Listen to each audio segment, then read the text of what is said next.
After a successful first season, Severance Season 2 goes deeper into the mysteries and concepts introduced in the show. The biggest element is the connection between innies and outies. The few times the two sides of characters like Adam Scott's Mark Scout or Mark S connected in any way were among Season 1's most exciting. That's why I absolutely loved Season 1's finale, as it allowed the innies the power to take over their bodies from the outies and walk a world that was not their own. This happens again in Season 2's 4th episode, but with a twist. But before we get into it, if you haven't done so already, please hit the subscribe button, drop a like and comment on the video, and if you're able, please sign up for channel memberships for exclusive content, which really helps us out. Anyway, back to Lumen and the snow.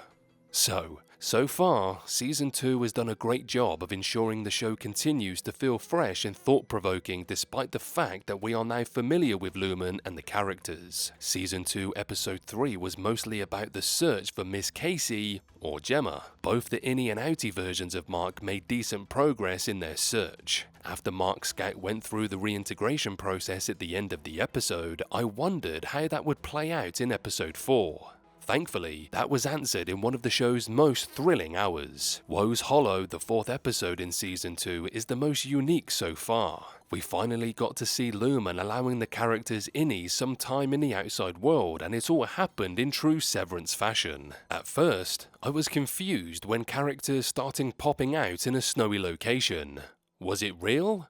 It sure was, and the setup being the first outdoor retreat team building occurrence, or ORTBO, promoted by Lumen was quite interesting. The innies get to be outside, but this time Lumen is watching them through Mr. Milchick and others. The ORTBO allowed us to finally get some time with the innies in the outside world, but in a very different way compared to the Season 1 finale. This time around, the innies are grouped together, so instead of interacting with people they have never met, they get to explore what the world beyond Lumen looks like as a team. I'm a big fan of that decision.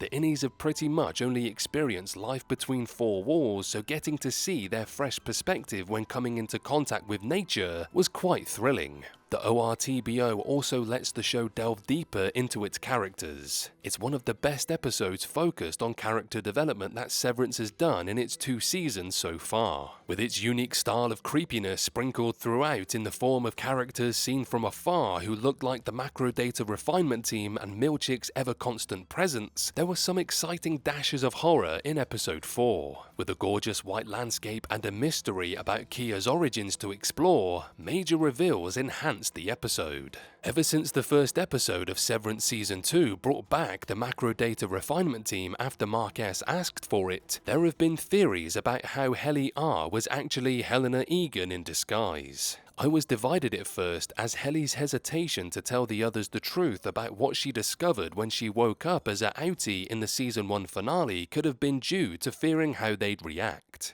That was understandable. However, there were small moments throughout the episodes that made the theory that Helena was faking it seem more accurate. I was shocked when Season 2 Episode 4 revealed that was the case, through both events that happened before and during the reveal were quite serious. Pretending to be Helly R, Helena got close to Mark S and the two slept together. One of Severance's strongest parts comes from the personal reflections it brings for the characters. Early in the season, we saw how Helena yearned for connection and was intrigued by Helly and Mark's relationship. The emotional disconnect between outies and innies is being given a lot of focus in Season 2. What I didn't expect was that Helena's secret would come out at such a heated moment. Irving nearly drowned her to prove his point before Milchick gave out an order to switch from Helena to Helly. While I'm excited we got such a major development early in Season 2, I'm sad that Irving was seemingly killed due to his plan. Episode 4 is a fantastic display of how anything can happen at any time in Severance. No character is safe, and with game-changing reveals already happening, what's in store for the remaining episodes is sure to be eventful.